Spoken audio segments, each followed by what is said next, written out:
Bismillahirrahmanirrahim. Assalamualaikum warahmatullahi wabarakatuh. Waalaikumsalam warahmatullahi wabarakatuh. Alhamdulillah rabbil alamin wassalatu wassalamu ala sayyidil mursalin sayyidil awwalin wal akhirin khatamin nabiyyin qaidil hudul mujaddidin sayyidina wa habibina wa maulana Muhammadin wa ala alihi wa ashabihi ajma'in. Alhamdulillah rabbil alamin. Bapak Ibu yang dimuliakan Allah Subhanahu wa taala, para pencari ampunan dan surga Allah Subhanahu wa taala, bersyukur kepada Allah pada malam berapa? 11, sebagian 12. Ya, Pak.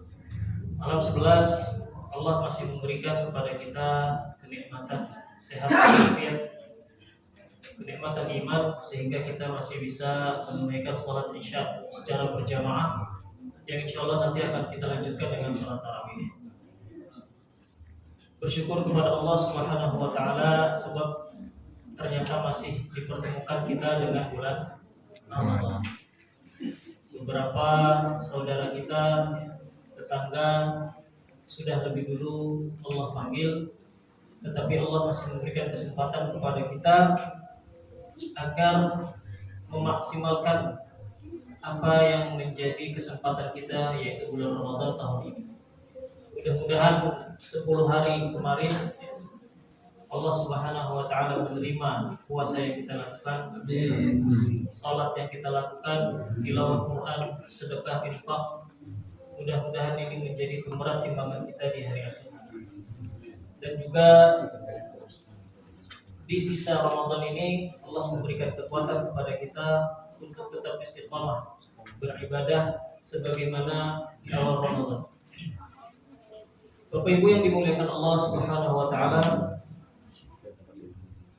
diriwayatkan dari Sayyidina Abu Hurairah radhiyallahu taala anhu bahwa Rasulullah sallallahu alaihi wasallam bersabda, Allah Subhanahu wa taala berfirman, "Kullu 'amali ibni Adam lahu illa siyam, fa innahu li wa ana ajzi bih." Seluruh amalan anak cucu Adam adalah untuknya, kecuali puasa. Sesungguhnya dia untukku dan aku yang langsung akan membalasnya. Dalam hadis ini ada hikmah yang sangat banyak. Di antaranya yang barangkali bisa kita ambil adalah ketika Allah memaklumkan seluruh amal ibnu Adam adalah untuknya. Sementara kita tahu bahwa amal yang kita lakukan adalah untuk Allah. Sebab amal yang bukan untuk Allah akan menjadi tidak sah, karena tidak ikhlas berarti. Tetapi maksudnya adalah Allah Subhanahu wa taala mengistimewakan puasa dengan menyebutnya secara khusus karena spesial. Sebab apa? Kalau kita sholat, orang bisa lihat. Kita umrah, kita haji, apalagi kita sedekah, barangkali orang tahu. Tetapi puasa yang tahu hanya Allah Subhanahu wa taala. Maka hikmah yang bisa kita ambil di antaranya adalah bahwa di bulan Ramadan, khususnya ibadah puasa, Allah ingin mengajarkan bahwa mestinya setiap hamba memiliki amalan rahasia yang hanya diketahui hanya oleh dirinya dan Allah Subhanahu wa taala. Maka Ramadan mengajarkan itu, melatih kita untuk memiliki amal-amal yang rahasia yang diketahui hanya kita dan Allah Subhanahu wa taala. Sebagaimana ketika Ramadan itu selayaknya manusia itu, seorang hamba, seorang muslim mengkhususkan dirinya hanya untuk beribadah kepada Allah. Kalau dihitung rasio 11:1, 11 bulan kita bermuamalah, 11 bulan kita bersosial, dan seterusnya. Maka di bulan Ramadan khusus kita wakafkan diri kita lebih dekat kepada Allah dengan banyak amal-amal soleh, di antaranya adalah amal-amal yang rahasia. Bukankah Nabi besar Muhammad SAW setiap bulan Ramadan, bahkan sebelum beliau diangkat menjadi Nabi, beliau bertahan ke Gua Hira dalam rangka mengobati kegelisahan hatinya ketika masyarakat hari itu penuh dengan kebobrokan.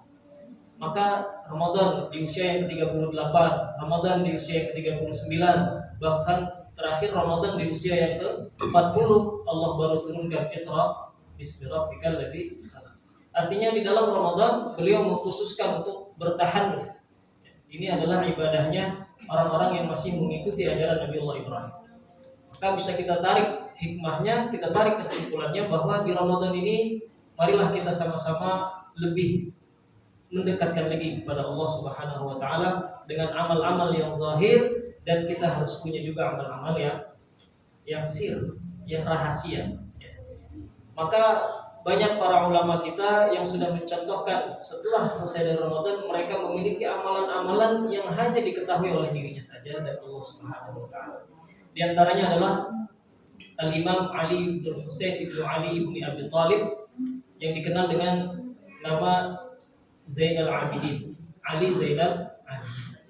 Beliau dikatakan dalam riwayat Ibnu Ishaq, manusia hari itu, terutama yang fakir, tidak pernah merasa kekurangan makanan.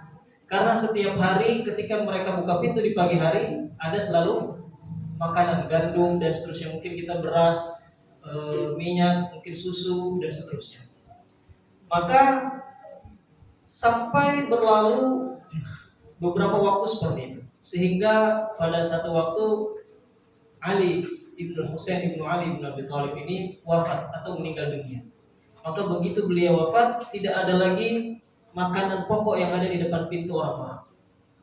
Maka dimandikanlah beliau. Ketika dimandikan, dalam riwayat itu terlihat di punggungnya itu ada bekas hitam yang sangat pekat. Bukti bahwa setiap malam beliau sendiri yang memanggul gandum, memanggul makanan pokok untuk dibagikan kepada orang-orang.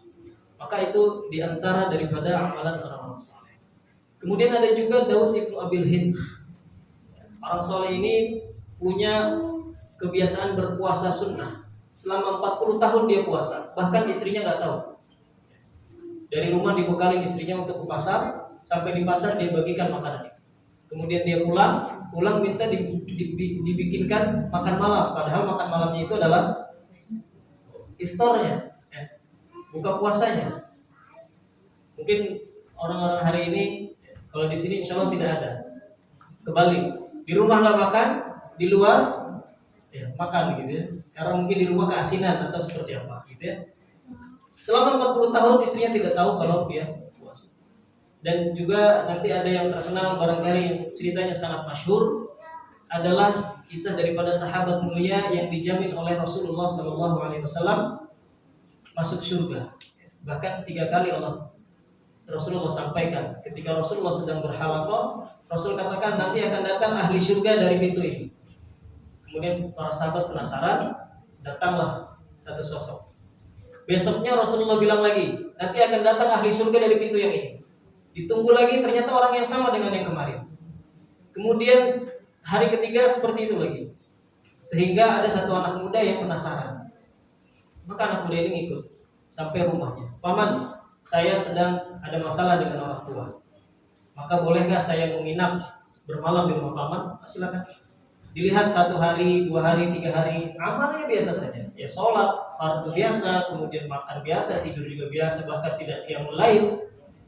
Kemudian setelah 3 hari baru dia jujur, wahai paman, sebenarnya saya tidak berantem atau tidak ada masalah dengan orang tua saya. Saya hanya penasaran dengan kalimat Nabi SAW yang menjamin bahwa engkau adalah ahli syurga. Maka beritahukan aku apa amalanmu. Aku lihat selama 3 hari ini nggak ada amalan yang istimewa. Maka paman ini tidak memberikan apapun. Saya biasa saja seperti kalian. Ketika dia hendak pulang dipanggil lagi, wahai anak muda, kemari. Barangkali inilah yang menjadi sebab Rasulullah menyampaikan hal itu. Wahai paman, beritahu aku. Maka dia mengatakan bahwa setiap malam sebelum aku tidur, aku selalu memaafkan seluruh kesalahan orang yang berbuat salah padaku hari ini. Artinya amalan itu memaafkan orang lain hanya diketahui oleh dirinya dan Allah Subhanahu wa taala. Setiap mau tidur, setiap hari dia maafkan semua kesalahan orang. Sehingga Rasulullah jamin dengan 3 kali statementnya, yaitu beliau adalah ahli syurga.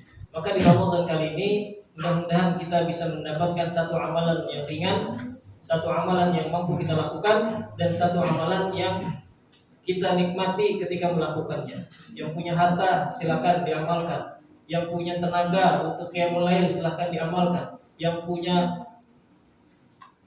kekuasaan silakan dilakukan semaksimal mungkin.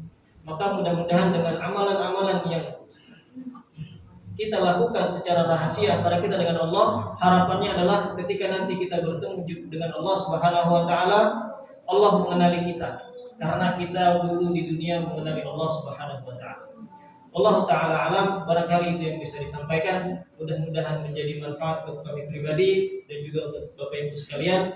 Hadanallahu wa iyyakum ajma'in. Wassalamualaikum warahmatullahi wabarakatuh. Waalaikumsalam.